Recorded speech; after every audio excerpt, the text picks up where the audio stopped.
Therefore, these two O's are also going to be completely different. Doctor. How about this one? We stress the second syllable. We say photography. This O also is reduced and also becomes this symbol. Photography. Photography. Repeat after me. A clock. Doctor. Photography. Let's look at one more word.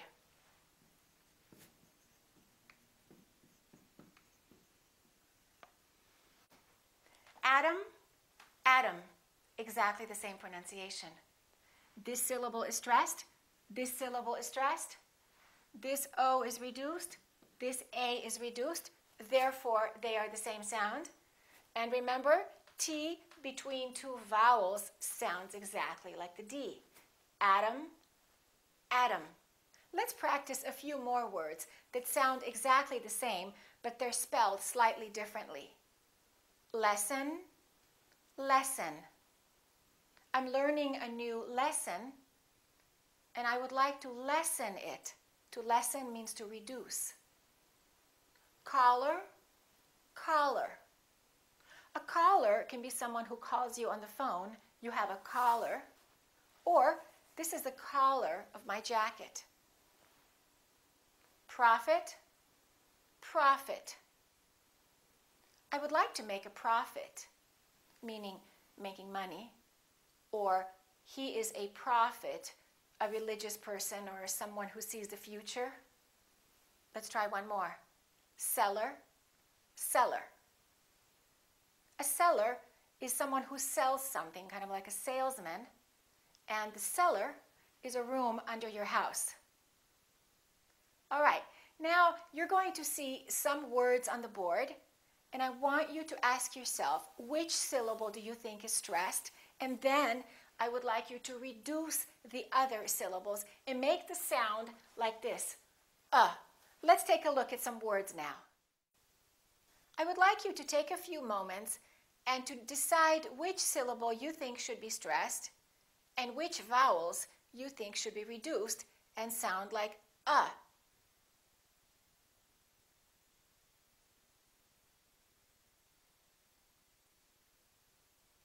Let's see how you did with these words. Look at the first word, economy. The second syllable is stressed, therefore this E and this O are reduced. We don't say economy, we say economy, economy. Look at this one. The second syllable is reduced, the first syllable is stressed. We don't say memory, we say memory. Repeat after me. Memory. Look at the next one. Do we say control or do we say control? We say control. Second syllable is stressed.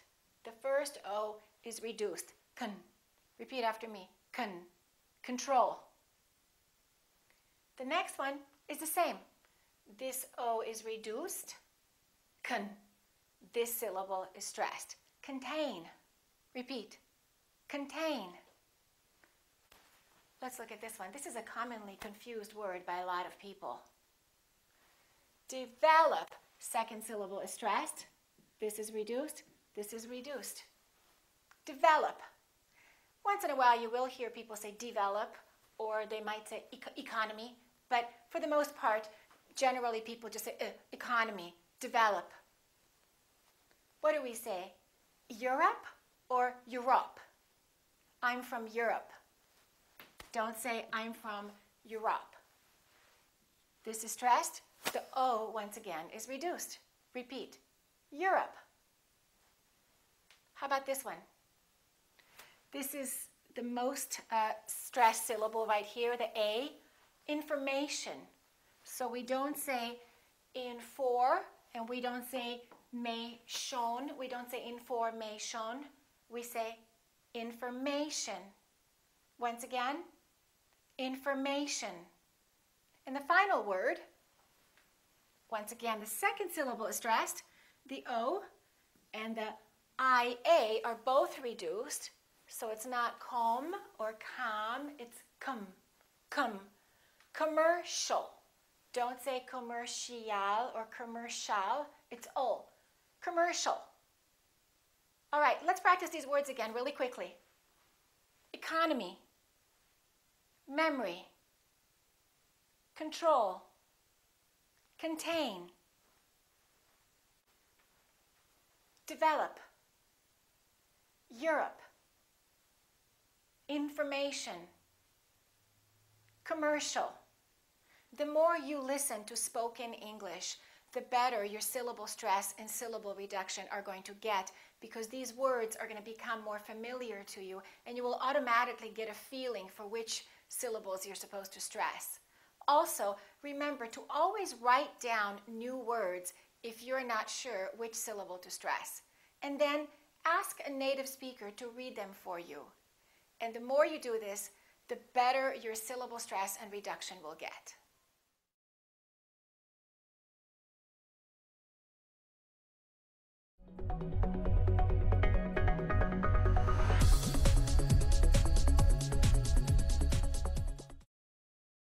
Now, let's learn the rules of word stress. Just like we stress certain syllables in words, there are certain words that we have to stress in sentences. This is really important to learn because this is what creates the natural music and rhythm of American English. And it's a really important skill to master to have a good accent. Let's take a look at this. Look at this sentence. I will be driving to the market to buy something to eat. If you notice, I underlined 4 words. I underlined the verb and the noun and the verb and the verb. These words are called content words. Content words are the words that carry the most meaning of a sentence. If we eliminated all of the other words here, and if we only said the underlined words, driving, market, buy, eat, you would still understand what the speaker was trying to say, wouldn't you? Content words carry the general meaning. The other words around the content words are called function words. They're the little words that are not absolutely necessary to the meaning of the sentence. Generally, content words are nouns, such as house, book, dog, man. Verbs, which are action words, such as go, eat, sleep, drive, think, understand. They are adverbs, such as carefully, clearly, well, soon, now. And adjectives, such as tall, short, good, bad, difficult, easy. These are the words that carry the most meaning. Let's take a look at this sentence again, and let's read the sentence, emphasizing the content words.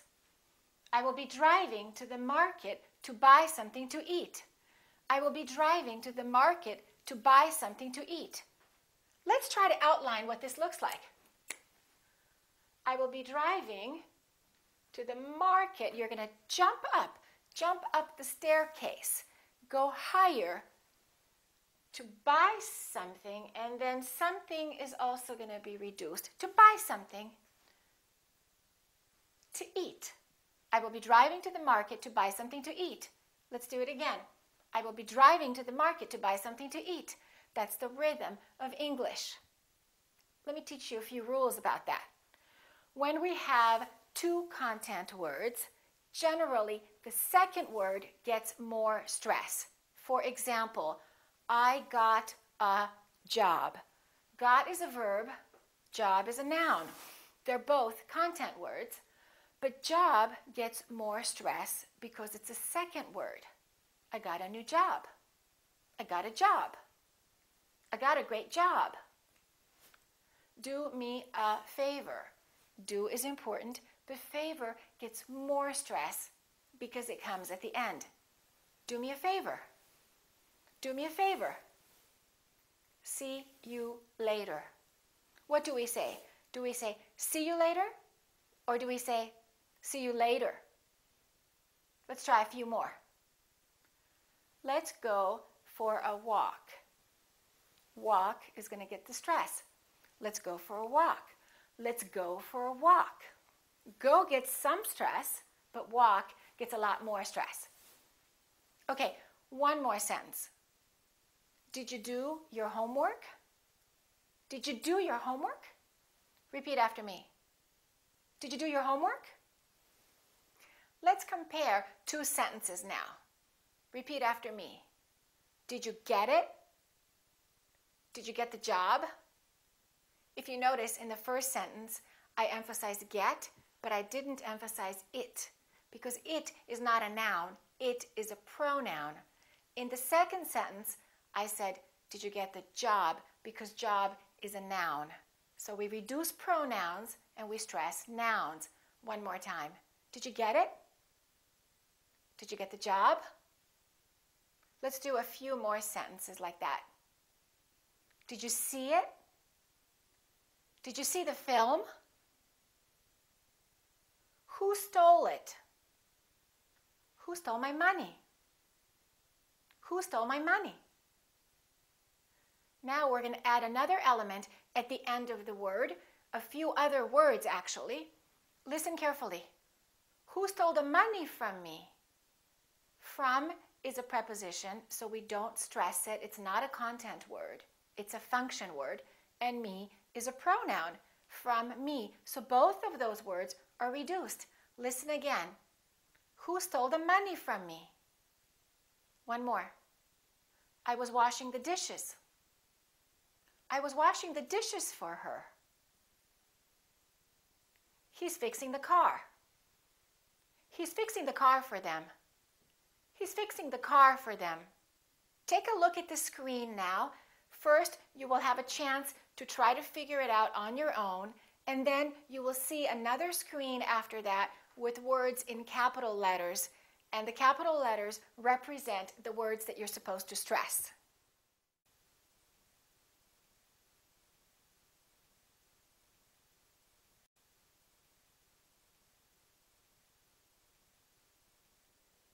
Let's look at the correct answers now, and let's hear the correct word stress. I just got a new job. I'm so excited about it. I couldn't find one for a long time. Let's repeat that again. I just got a new job. I'm so excited about it. I couldn't find one for a long time.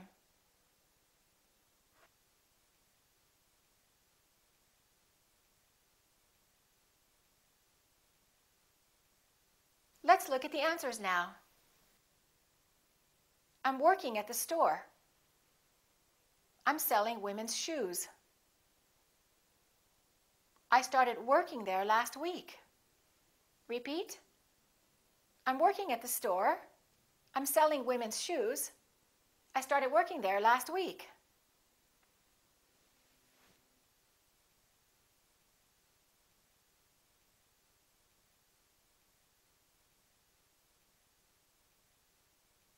All right, let's look at the answers again. On the first day, I was really nervous. There was so much to learn. On the first day, I was really nervous. There was so much to learn. Remember, when you stress a word, make it louder and longer, and don't put too much melody in it. Don't sing it. Don't say, have a nice day, or don't say, it's nice to meet you. Just jump up. It's nice to meet you. Have a nice day. Keep practicing.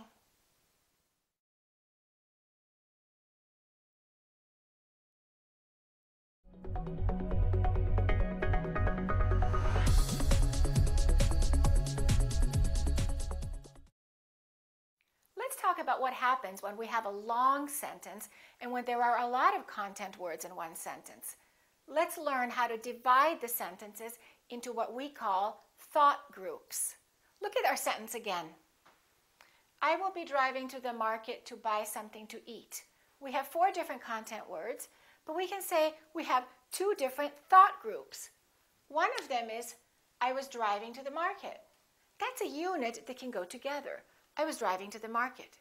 And the second unit, or the second thought group, can be this sentence, to buy something to eat. I was driving to the market to buy something to eat. When you break up the sentence into thought groups, you need to decide which word is the most important word of that particular thought group. That most important word is called a focus word. In this sentence, I will be driving to the market.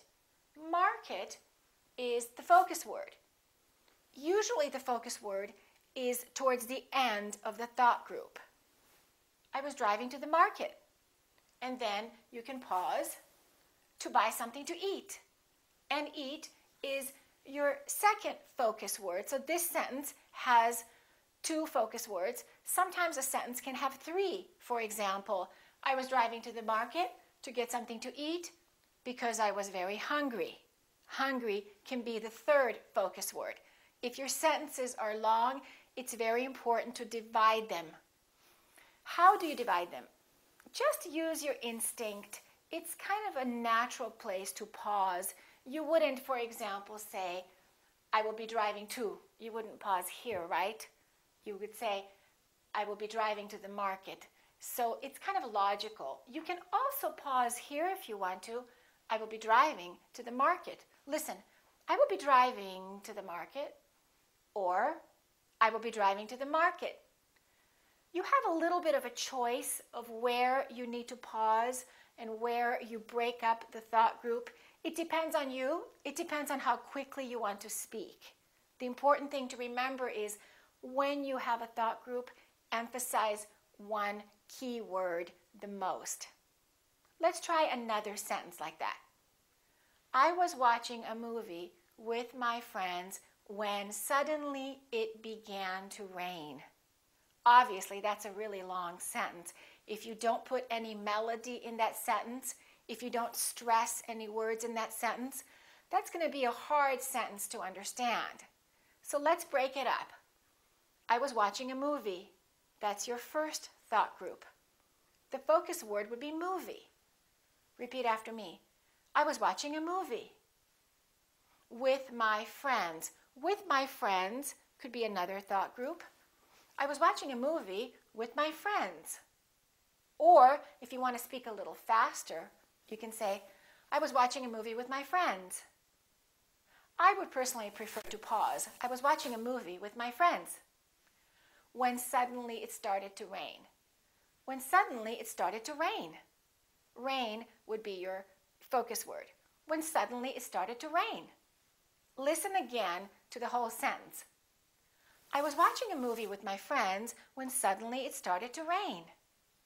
All right, this creates a very nice rhythm, a very nice melody, and it makes your speech much easier to understand.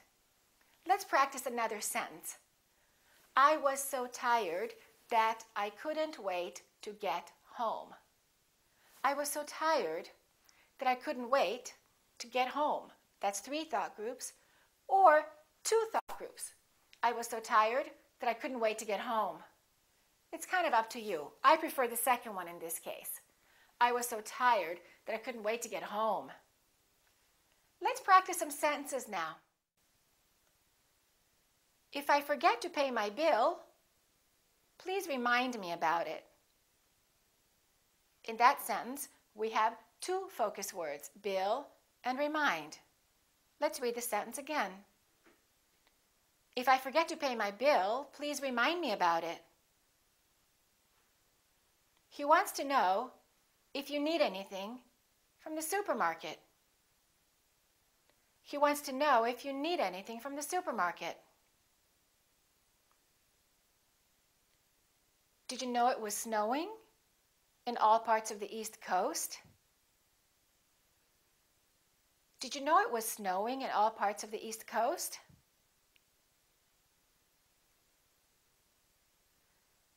This last sentence can have two thought groups or three thought groups.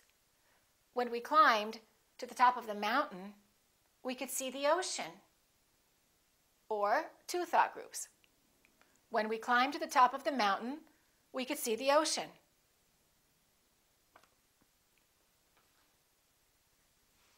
When you have a longer sentence with several thought groups, make sure you find the focus word and stress that one the most. And remember, Usually it's the last content word, usually a noun or a verb.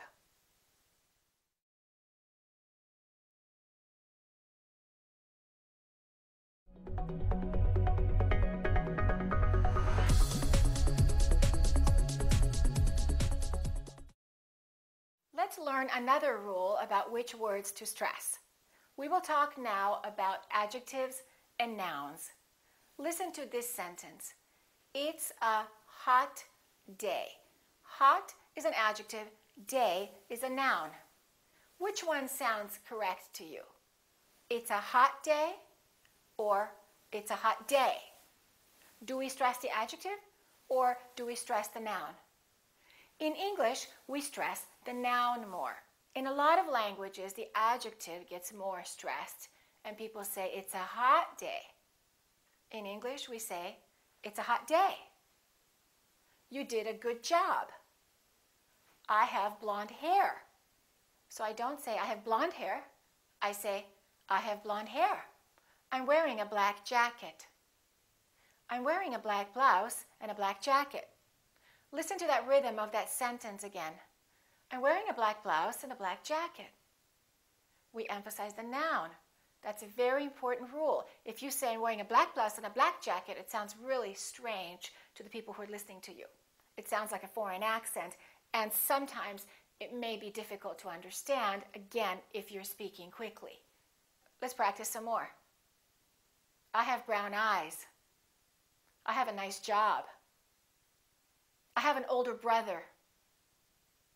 I went to a party and I had a good time. He has blue eyes.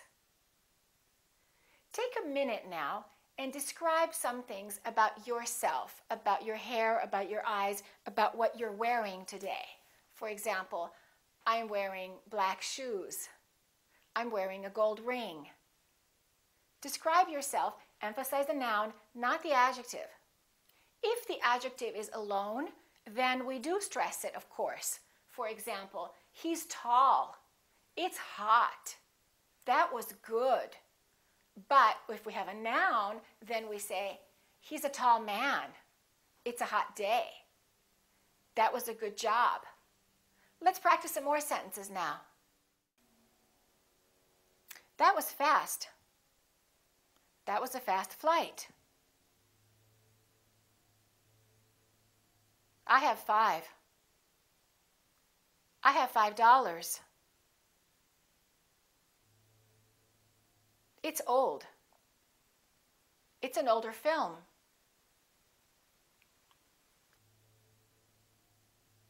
He's younger. He's my younger brother. That was great. I had a great time. I have an older brother and a younger sister. I have an older brother and a younger sister. She has brown hair and blue eyes. She has brown hair and blue eyes. That old lady has a little dog. That old lady has a little dog. My new car has 4 doors. My new car has 4 doors. I read a good book during the long flight. I read a good book during the long flight.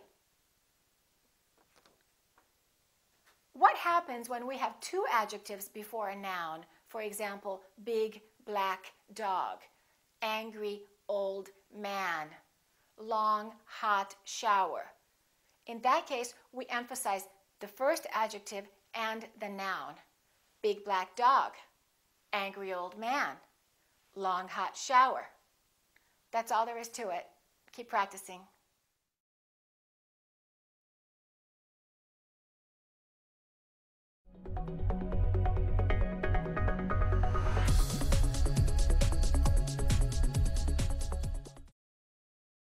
Now we'll talk about how we stress compound nouns.